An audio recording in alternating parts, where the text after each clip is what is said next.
If Gordon Levitt is anything to go by, New Zealand wool growers are fed up. Once the country's largest agricultural earner, wool is recovering from record lows, and the farmers themselves struggling with poor balance sheets.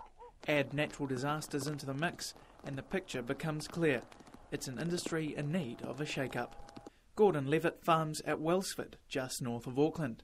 He says if the country wants to keep its reputation as an international wool heavyweight, we need to sort out our domestic squabbles. What we really need is one large cooperative covering 90% of the industry and perhaps one 10% operator to keep that cooperative efficient.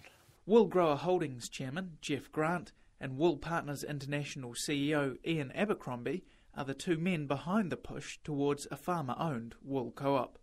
Jeff Grant says a planned roadshow around the country will get farmers' views on the move. We're going to do 100 roadshow meetings, which is probably be the largest roadshow done in the agriculture sector for some time. And on the basis of that, our expectation is that we would touch at least half of the strong wool farmers in New Zealand. In order to fund a push for the new business, registered under the name Wool Partners Cooperative, the directors will need around $60 million from potential shareholders.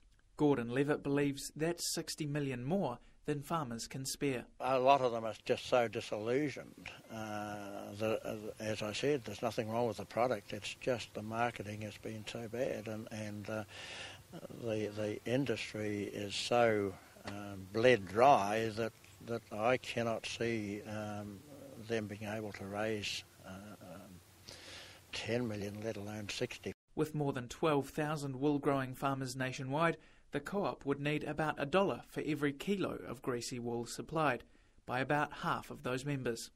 The cooperative model has proved successful for Fonterra in our dairy industry, but Gordon Levitt says the wool sector is standing in its own way by not uniting. Unfortunately, people get in the way of common sense, and instead of considering the farmer and the future of the wool industry, they would sooner fight it out and fight to the death. It's like two dictators, basically, with atomic weapons. OK, let's see who's going to win. Wool Partners Cooperative have yet to issue a prospectus, but it's a name we may soon be hearing a lot more of. Drew Chappell, Country 99 TV News.